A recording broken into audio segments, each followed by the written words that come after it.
കല്യാണം കഴിക്കണം, അതല്ലേ ഉപ്പയുടെ ആവശ്യം. അതിന് ഞാൻ സമ്മതിച്ചു.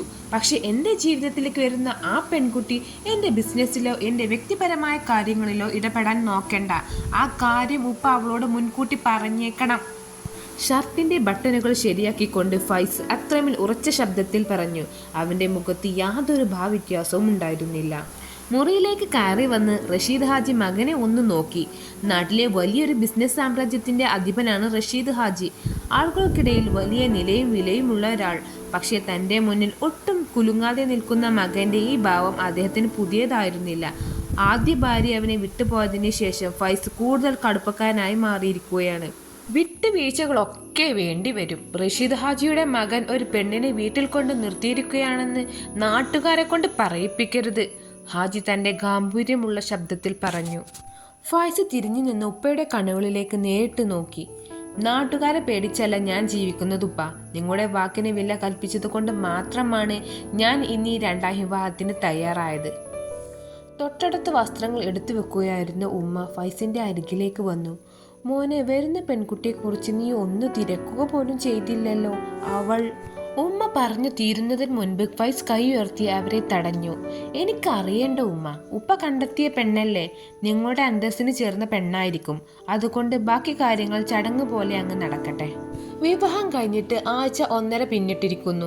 എന്നാൽ ആ വലിയ വീട്ടിൽ അവർ രണ്ടുപേരും ഇപ്പോഴും രണ്ട് അപരിചിതരെ പോലെയാണ് കഴിയുന്നത്.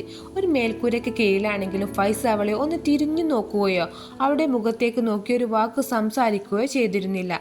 ബിസിനസ്സും യാത്രകളുമായി അവൻ തൻ്റെ ലോകത്ത് തന്നെ ഒതുങ്ങിക്കൂടി. ഒരു ദിവസം വൈകുന്നേരം അടുക്കളയിൽ ചായ തിളപ്പിച്ചു കൊണ്ടിരിക്കുകയായിരുന്ന അവളുടെ അരികിലേക്ക് ഉമ്മ പതുക്കെ നടന്നു വന്നു.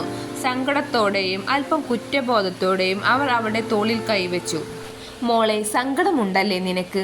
ഫൈസ് നിന്നെ ഒന്ന് നോക്കൂ പോലുമില്ലല്ലോ എന്നോർത്ത്. ഉമ്മയുടെ ശബ്ദത്തിൽ ഒരു അമ്മയുടെ ആകുലത മുഴുവൻ ഉണ്ടായിരുന്നു. നീ അവനെ തെറ്റിദ്ധരിക്കരുത് മോളെ, അവൻ പതിയെ നിന്നെ മനസ്സിലാക്കിക്കോളും. അവൻ്റെ സ്വഭാവം ഇങ്ങനെ പരുക്കനായി പോയതാണ്. അവൾ ചായക്കപ്പ് മേശപ്പുറത്ത് വെച്ച് തിരിഞ്ഞു നിന്നു. അവളുടെ മുഖത്ത് സങ്കടത്തിന് പകരം തികച്ചും ശാന്തമായ ഒരു പുഞ്ചിരിയായിരുന്നു ഉണ്ടായിരുന്നത്. അതൊന്നും സാരമില്ല ഉമ്മ. അവൾ ഉമ്മയുടെ കൈകൾ ചേർത്ത് പിടിച്ചു. ഉപ്പ ഈ ആലോചനയുമായി ഞങ്ങളുടെ വീട്ടിലേക്ക് വന്നപ്പോൾ തന്നെ എന്നോട് ഇതിനെക്കുറിച്ച് എല്ലാം തുറന്നു പറഞ്ഞിട്ടുള്ളതാണ്. അവന് കുട്ടികൾ ഉണ്ടാകില്ല എന്ന സത്യവും അവൻ്റെ സ്വഭാവം ഇങ്ങനെയാണെന്നും ഉപ്പ എന്നോട് നേരത്തെ പറഞ്ഞിരുന്നു. അവൾ ജനലിലൂടെ പുറത്തേക്ക് നോക്കി സ്വയം സമാധാനിപ്പിക്കുന്നത് പോലെ പതുക്കെ പറഞ്ഞു. എനിക്കൊട്ടും സങ്കടമില്ല ഉമ്മ. ഫൈസിൻ്റെ ഈ അകൽച്ച താൽക്കാലികമാണെന്ന് എനിക്ക് ഉറപ്പുണ്ട്. അന്ന് രാത്രി 10 മണി കഴിഞ്ഞിട്ടും ഫൈസ് ലാപ്ടോപ്പിന് മുന്നിൽ തന്നെയായിരുന്നു.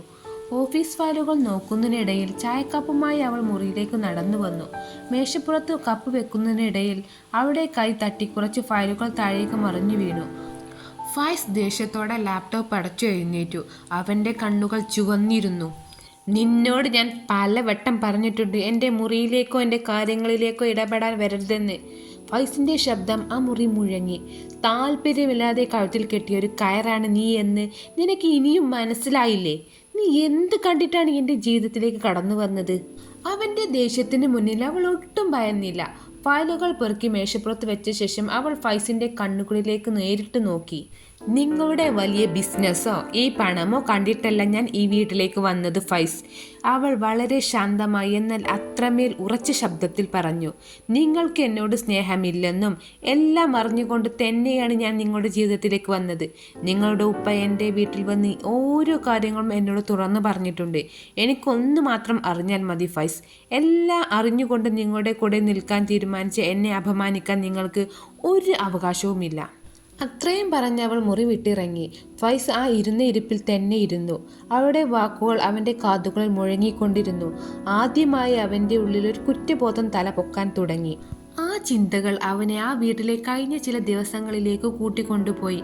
രാവിലെ ഡൈനിങ് ടേബിളിൽ കൃത്യസമയത്തെത്തുന്ന ചൂടുള്ള കഞ്ഞിയും വള്ളി പോലും തെറ്റാതെ ഇസ്തിരിയിട്ട് വെച്ചിരിക്കുന്ന ഷർട്ടുകൾ, ഇതെല്ലാം ഉമ്മ ചെയ്യുന്നതാണ് അവൻ കരുതിയിരുന്നത്. എന്നാൽ അതല്ല, ഇതെല്ലാം അവൾ അവന് വേണ്ടി ചെയ്തിരുന്നതായിരുന്നു. താൻ ഒന്ന് നോക്കുക പോലും ചെയ്യാതിരുന്നിട്ടും അവൾ ഒന്നിനും ഒരു കുറവും വരുത്തിയിരുന്നില്ല. തൻ്റെ തെറ്റും പശ്ചാത്തലവും അവന് മനസ്സിലായി. ആ രാത്രിയിൽ തന്നെ ഉറക്കം വരാതെ അവൻ അവൾ കിടക്കുന്ന മുറിയിലേക്ക് ചെന്നു. അവളുടെ കൈത്തണ്ടയിൽ പിടിച്ച് തൻ്റെ മുറിയിലേക്ക് വലിച്ചു കൊണ്ടുവന്നു. വാതിൽ അടച്ച ശേഷം അവൻ അവളോട് പൗരുഷത്തോടെ പറഞ്ഞു, ഏതായാലും നീ എല്ലാം അറിഞ്ഞിട്ട് വന്നതല്ലേ, ഇനി അവിടെ പോയി കിടക്കണ്ട, ഇവിടെ എൻ്റെ അടുത്ത് കിടന്നാൽ മതി. അവൻ്റെ കുറ്റബോധത്തിൻ്റെ ആദ്യ പടിയായിരുന്നു അത്.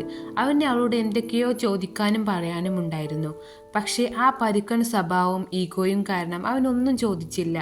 അവർ അന്ന് രാത്രി ഒന്നും സംസാരിക്കാതെ അവൻ്റെ കട്ടിലിൻ്റെ ഓരത്തായി കിടന്നു. അങ്ങനെ ദിവസങ്ങൾ കഴിഞ്ഞു. പുറത്തേക്ക് വലിയ മാറ്റങ്ങളൊന്നും പ്രകടിപ്പിച്ചില്ലെങ്കിലും അവരുടെ ജീവിതത്തിൻ്റെ താളം പതുക്കെ പതുക്കെ മാറി തുടങ്ങിയിരുന്നു.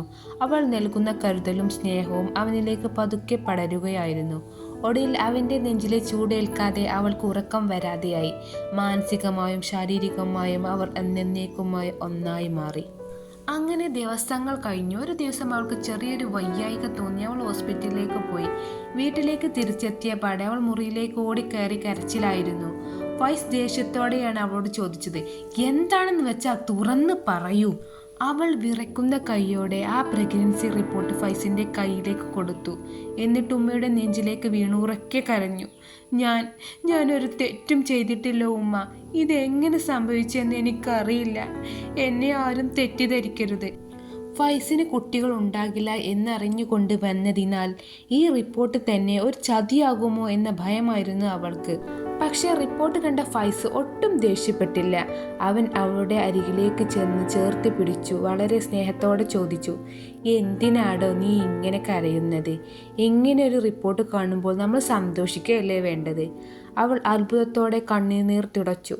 പക്ഷേ നിങ്ങൾക്ക് കുട്ടികളുണ്ടായില്ലെന്നല്ലേ ഉപ്പ പറഞ്ഞിരുന്നേ, പിന്നെ ഇതെങ്ങനെ? അപ്പോഴാണ് ഫൈസ വലിയ സത്യം വെളിപ്പെടുത്തിയത്. അവൻ പതുക്കെ പുഞ്ചിരിച്ചുകൊണ്ട് പറഞ്ഞു, എനിക്ക് യാതൊരു കുഴപ്പവുമില്ലെന്ന് എനിക്ക് പണ്ടേ അറിയായിരുന്നു. എൻ്റെ ആദ്യ ഭാര്യയ്ക്ക് കുട്ടികളുണ്ടായില്ല എന്ന് അറിഞ്ഞപ്പോൾ ഉമ്മയും കുടുംബക്കാരും അവളെ ഒരുപാട് കുറ്റപ്പെടുത്തി. അതിൽ നിന്ന് അവളെ രക്ഷിക്കാൻ വേണ്ടി ഞാൻ സ്വയം ഉണ്ടാക്കിയൊരു കള്ളക്കഥയായിരുന്നു അത്. ആരും സംശയിക്കാതിരിക്കാൻ ഞാൻ തന്നെ ഒരു വ്യാജ മെഡിക്കൽ റിപ്പോർട്ടും തയ്യാറാക്കി. അതെൻ്റെ ആദ്യ ഭാര്യയെ പോലും ഞാൻ വിശ്വസിപ്പിച്ചു. അത് പിന്നീട് എനിക്ക് തന്നെ വിനയാകുമെന്ന് ഞാൻ കരുതിയില്ല. നീ ഒരു തെറ്റും ചെയ്തിട്ടില്ല. നമ്മൾ മാതാപിതാക്കളാകാൻ പോവുകയാണ്. അവൻ്റെ വാക്കുകൾ കേട്ടപ്പോഴാണ് അവൾക്ക് ശ്വാസം നേരെ വീണത്. ഫൈസിൻ്റെ ഉള്ളിലെ വലിയ നന്മയും സ്നേഹവും തിരിച്ചറിഞ്ഞ് അവൾ സന്തോഷത്തോടെ അവൻ്റെ നെഞ്ചിലേക്ക് ചായുമ്പോൾ ആ വലിയ വീട്ടിലൊരു കുഞ്ഞു തെന്നലായി ആ സന്തോഷ വാർത്ത പടർന്നു പിടിക്കുകയായിരുന്നു.